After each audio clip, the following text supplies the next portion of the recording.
An early breaker throw it is as well.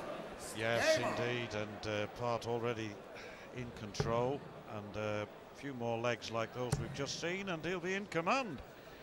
As you say, an early break of throw always makes the player feel that much better. If you can get that break nice and early, and then settle down, try and hold throw.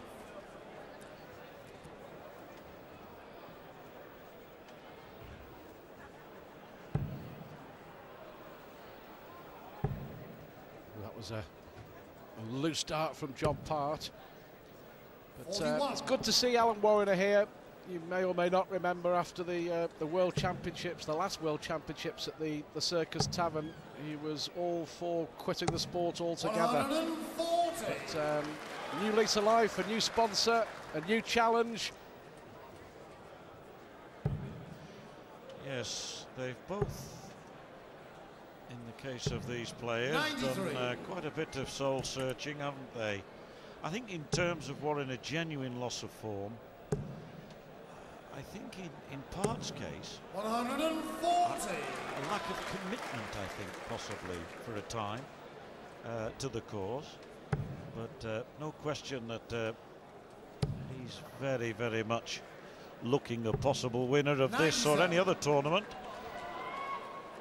On the Desert Classic 12 months ago.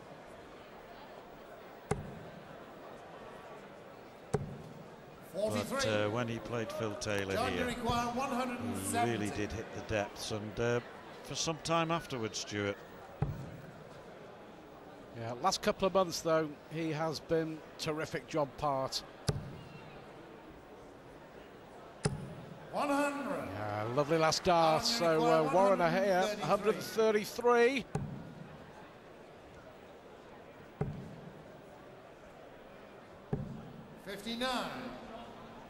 So for 3-0, 70 wanted. John Part demonstrating already that he can do it. Now then, double 16 will do it. Oh, sweet as a nut. 3-0 to John Part. Only one break of throw, we have to remember that, so it could be worse for Warriner, but he's got a hold throw here, I would suggest, Stuart Pike. 97. Well, there's his little lad, Alan Warriner's Josh, supporting him, his biggest fan. Well, he's littlest fan, if you see what I mean, but I know what you mean. And that's Brenda Warriner-Little. Also, you might say, a rather bigger fan. Well, if Warriner does get his A game onto the Blackpool stage and gives John Part a challenge, 55. Brenda is one of the most vociferous wives on the darting circuit. You'll hear her in Fleetwood. 55.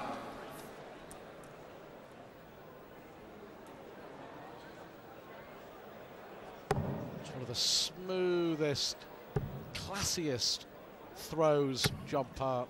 Lovely 97. release. A lot of experience amongst these two. This is Warriner's 33rd game on this stage. John Part has played 25. 95. And believe it or not, Stuart, going into this match, Warriner had played 593 legs of darts on this particular stage. 93. And John Part, 522. I was wondering why you're wearing your anorak this morning. Lovely darts, tops. This would be terrific for Warriner, but should still win the leg from here.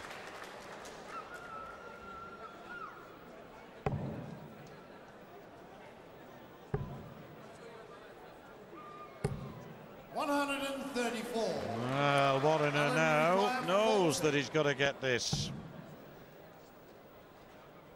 Oh, yes, Alan Warriner-Little gets off the mark. 3-1 it is.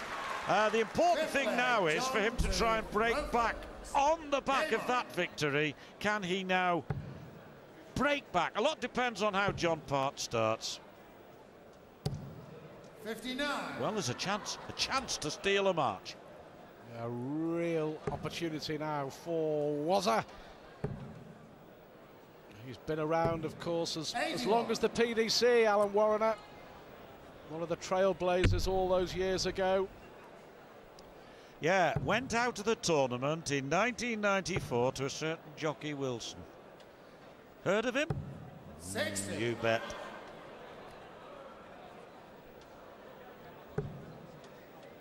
Former world #1, of course, Warriner. Only one 96. big major tournament in the PDC World Grand Prix, of course, in Dublin, some 5 years ago now. Well, I saw Warriner come onto the big time back in 1986. He made his county debut for Lancashire, went on to play for England, and in '89 made his debut at Frimley Green in the World Championships there. And I recall a second round encounter with that aforementioned Jockey Wilson, and Warriner blew it. He had so many darts to win the match, it was untrue. And what happened? Jockey was let off the hook and went on to win it.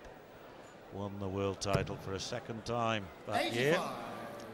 And amazing.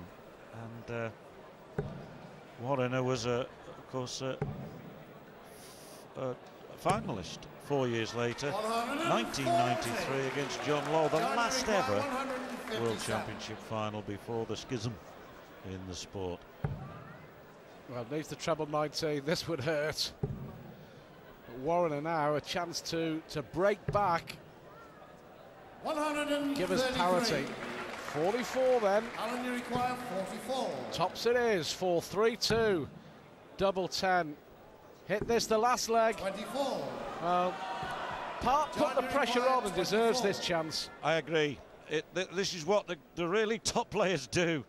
They never let you rest. They never let you relax. And John Park goes 4-1 up, strides off the stage confidently. He thinks he's on his way to victory, he thinks. Having a few words at the end of that leg. See if he has regained his composure. Not too much would tend to ruffle John Park, that's for sure. 4-1 up with a break. 123. Well, a good start from Warriner-Little, who was upset by something. Maybe just the fact that John Park threw some really, really well to keep in the leg and in the end take it so authoritatively.